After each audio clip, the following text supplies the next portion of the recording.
arranger for Alex's CD. This is my second time working with him. The first time was for a children's musical called Wei Wei Kan Kan. I It was see. actually here also in the Arts House. He was the director and I was the music arranger.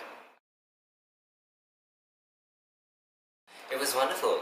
He's one of those very collaborative artists, and I think he knows how to draw the best out of his different creative people. Let me rephrase that. He draws the best out of his creative team. I see. And he's an artist, but also a wonderful human being first. I see. And so he has a lot of respect for his colleagues, and I think that's wonderful. Is that the title of the album, Walk Away? Yeah, that's It is, actually okay. Well, when Alex first sent me his songs, the thing that struck me about them was that they were all very sad songs. And, what is interesting about Alex is that he's such a happy person, and I always get a shock when I open my email or I receive SMSs from him, because every sentence has a smiley face at the end. And I don't use emoticons. I'm like, whoa, this man is very, very happy. But all his songs are incredibly sad. So I think that is interesting.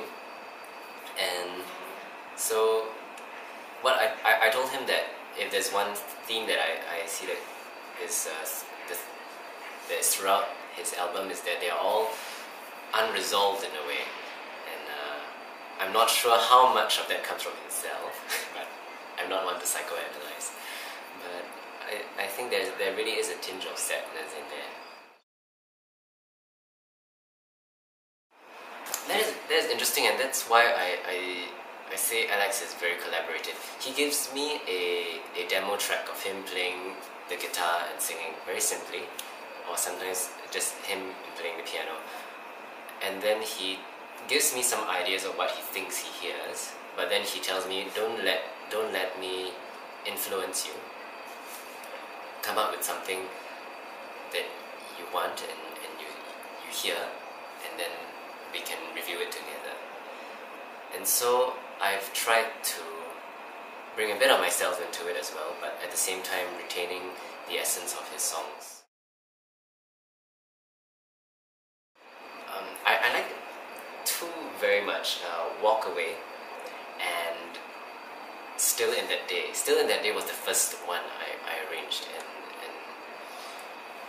I think for those two songs in particular, the lyrics are very simple, and I think it takes a certain kind of artist to be able to deliver it convincingly. And what I love about those two songs is that they're very the lyrics say so much, but you don't want the music to overpower it, because then you lose the melancholy of it. But I also like When Are You Coming Back, because it is such a crowd pleaser. It's like a catchy song. It's catchy song. It's sort of like laughing at. He told me laughing at yourself. You know, the lyrics are quite sad, but it's still. I think in spite of that, you know, you're enjoying it. That's important. I think that the interesting quirk about him is that, you know, he's this really. You would think he's this really high person on Prozac. All his smiley faces. Remember, because when I open my emails, the emoticons are like real smiley faces, yellow smiley faces, and they're all like smiling at me. I'm like, whoa, what's this? And I never ever use emoticons, so when I reply him, I don't put any smiley faces, so I don't know if he thinks I'm rude. I see. So it's more or less like a bit weird, but at the same time. Oh no, I don't find it weird. I think it's quite amusing. I see. Best part of this experience is to be able to help someone so earnest and someone so nice like him.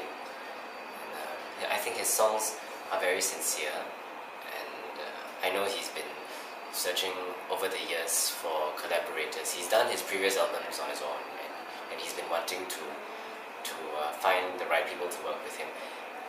I know as an artist, he's probably a little bit more possessive about his work, and that's not wrong.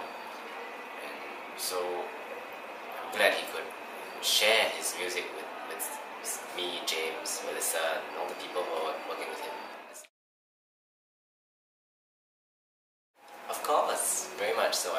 I so enjoyed working with him on Wei Wei Kang Kang, and that's why I agreed to do this with him. And this has been much more personal. And I've been very busy with other projects as well, and he's always been able to work around my time, and he's never been pushy or disrespectful. And I think we work well together.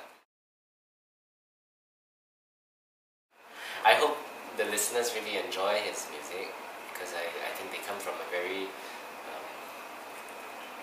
they might not be the most sophisticated of songs, but they do come from a very personal and deep part of his soul, and he's been generous enough to share that, so I hope everyone enjoys it.